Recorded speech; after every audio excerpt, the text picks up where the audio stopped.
आध्यात्मिक पथ की कहानी सुनने वाले सभी श्रोतागणों को जय श्री राधे, जय श्री कृष्णा। कार्तिक मास महात्म्य अध्याय 4। नारद जी ने कहा, ऐसा कहकर भगवान विष्णु मछली का रूप धारण करके आकाश से जल में गिरे। उस समय विंध्याचल पर्वत पर तप कर रहे महर्षि कश्यप अपनी अंजलि में जल लेकर खड़े थे। भगवान उनकी अंजलि में जा गिरे। महर्षि कश्यप ने दया करके उसे अपने कमंडल में रख लिया। महर्षि के थोड़ा बड़ा होने पर महर्षि कश्यप ने उसे कुएं में डाल दिया। जब वह मछली कुएं में भी ना समा सकी तो उन्होंने उसे तालाब में डाल दिया। जब वह तालाब में भी ना आ सकी तो उन्होंने उसे समुद्र में डाल दिया। वह मछली वहां भी बढ़ने लगी। फिर मत्स्य रूपी भगवान विष्णु ने इस शंखासुर का वध किया और शंखासुर को हाथ में लेकर बद्रीवन में आ गए। वहां उन्होंने संपूर्ण ऋषियों को बुलाकर इस प्रकार आदेश दिया, मुनीश्वरों, तुम जल के भीतर बिखरे हुए वेद मंत्रों की खोज करो और जितनी जल्दी हो सके उन्हें सागर के जल से बाहर निकाल लाओ। तब तक मैं देवताओं के साथ प्रयाग में ठहरता हूँ। तब उन तपोबल संपन्न महर्षियों ने यज्ञ और बीजों सहित संपूर्ण वेद मंत्रों का उद्धार किया। उनमें से जितने मंत्र जिस ऋषि ने उपलब्ध किए, वही उन बीज मंत्रों का उस दिन से ऋषि माना जाने लगा।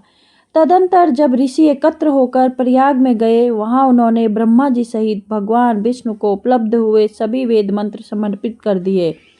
सब वेद मंत्रों को पाकर ब्रह्मा जी बहुत प्रसन्न हुए। उन्होंने देवताओं और ऋषियों के साथ प्रयाग में अश्वमेघ यज्ञ किया। यज्ञ समाप्त होने पर जब देवताओं ने भगवान से निवेदन किया कि देवाधिदेव जगन्नाथ, इस स्थान पर ब्रह्मा जी ने खोए हुए वेदों को पुनः प्राप्त किया है और हमने भी यहाँ आके आपके प्रसाद से यज्ञ भाग पाए हैं। अतः यह स्थान पृथ्वी पर सबसे श्रेष्ठ पुण्य की वृद्धि करने वाला एवं भोग तथा मोक्ष प्रदान करने वाला हो। साथ ही यह समय भी महा पुण्यमय और ब्रह्मघाती आदि महापापियों की भी शुद्धि करने वाला हो तथा तय स्थान यहाँ दिए हुए दान को अक्षय बना देने वाला भी हो। यह वर दीजिए। भगवान विष्णु बोले, देवताओं, तुमने जो कुछ कहा है वह मुझे स्वीकार है। तुम्हारी इच्छा पूर्ण हो।